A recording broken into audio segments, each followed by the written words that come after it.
ಮಾಡಿದ್ದೀವಿ, ನಮ್ಗೆ ನೆಮ್ಮದಿನೇ ಇಲ್ಲ, ಓಡಾಡೋಕ್ಕೆ ಕಷ್ಟ ಆಗ್ಬಿಟ್ಟೈತೆ, ಕಾಲಿಕ್ಕಕ್ಕೆ ಜಾಗ ಇಲ್ಲ, ಎಲ್ಲ ಬೆಲೆ ಜಾಸ್ತಿಗಳು. ನಾವು ಕೂಲಿ ಮಾಡೋರು ಏನು ಮಾಡೋಣ? ಆ ಅಮ್ಮನಿಗೆ ನಮ್ಮಂಥವ್ರ ಮೇಲೆ ದಯ ತೋರಿಸ್ಬೇಕು. ನಮ್ಮಂಥವ್ರ ಮೇಲೆ ದಯ ತೋರಿಸಿ ಎಲ್ಲರಿಗೂ ಒಳ್ಳೆ ಬುದ್ಧಿ ಕೊಟ್ಟು ಕಾಪಾಡಬೇಕು.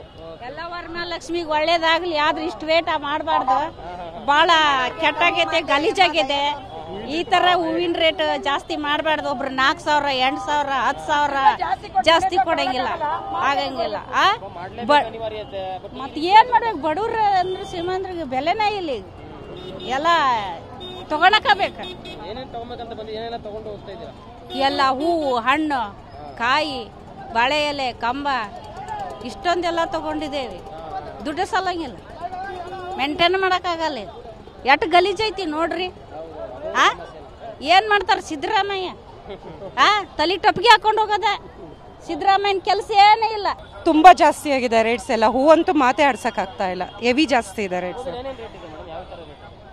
ಮಲ್ಲಿಗೆ ಇದು ಲಕ್ಷ್ಮೀದು ಬಂದು ಕಲರ್ದು 1,200 ಇದೆ. ಮಲ್ಲಿಗೆ ಹೂವೆಲ್ಲ 1,000 ಮೇಲೇ ಇದೆ. ಜೊತೆಗಿನ ಗುಲಾಬಿ ಅದು ಇದು ಅಂತೆಲ್ಲ ತೊಗೊಂಡ್ರೆ 400-500 ರೂಪಾಯಿ kg ಇದೆ. ಎಲ್ಲ ಜಾಸ್ತಿ ಇದೆ. ಹಣ್ಣುಗಳು ಇಲ್ಲಿ ಹೊರಗಡೆ ತೊಗೊಂಡೆ, ಇಲ್ಲೇನೇ ಇಷ್ಟು ಜಾಸ್ತಿ, ಒಳಗಡೆ ಇನ್ನೂ ಜಾಸ್ತಿ ಇದೆ. ಏನು ಮಾಡಬೇಕಲ್ಲ, ಹಬ್ಬ ಅಲ್ಲ. ಸರ್ ದುಬಾರಿ ಸರ್, ಖಂಡಿತ ದುಬಾರಿ ರೇಟು.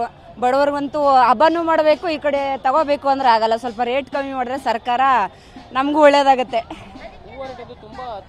ಸರ್. ಸಿಕ್ಕಾಪಟ್ಟೆ ಮೊದಲಿಗಿಂತ ಹೋದ ವರ್ಷಕ್ಕಿಂತ ಈ ಸಾರಿ ಸಿಕ್ಕಾಪಟ್ಟೆ ರೇಟ್ ಆಗಿದೆ. ಅದೇ ಕೊಂಡ್ಕೊಳ್ಳೋದಕ್ಕೆ ನಮಗಂತೂ ಕುದ್ಗೆಲ್ ಬಂದು ಕೂತೈತೆ. ಬಜೆಟ್ ನೋಡಬೇಕು, ಇದು ನೋಡಬೇಕು, ಅದಕ್ಕೆ ತುಂಬ ರೇಟ್ ಆಗಿದೆ. ಒಂದು ಡೈರೆ ಹೂವನೇ, ಒಂದು ತಾವರೆ ಹೂವನೇ 50-60 ಅಂತ ಹೇಳ್ತಾ ಇದ್ದಾರೆ. ಕಡಿಮೆ ಮಾಡ್ಕೊತಾ ಇಲ್ಲ ಯಾರೇ ಆದ್ರೂ. ಅವರು ಅವ್ರ ವ್ಯಾಪಾರನೂ ನೋಡಬೇಕಾಗತ್ತೆ, ಏನಂತ ಗೊತ್ತಾಯ್ತಿಲ್ಲ ಸರ್.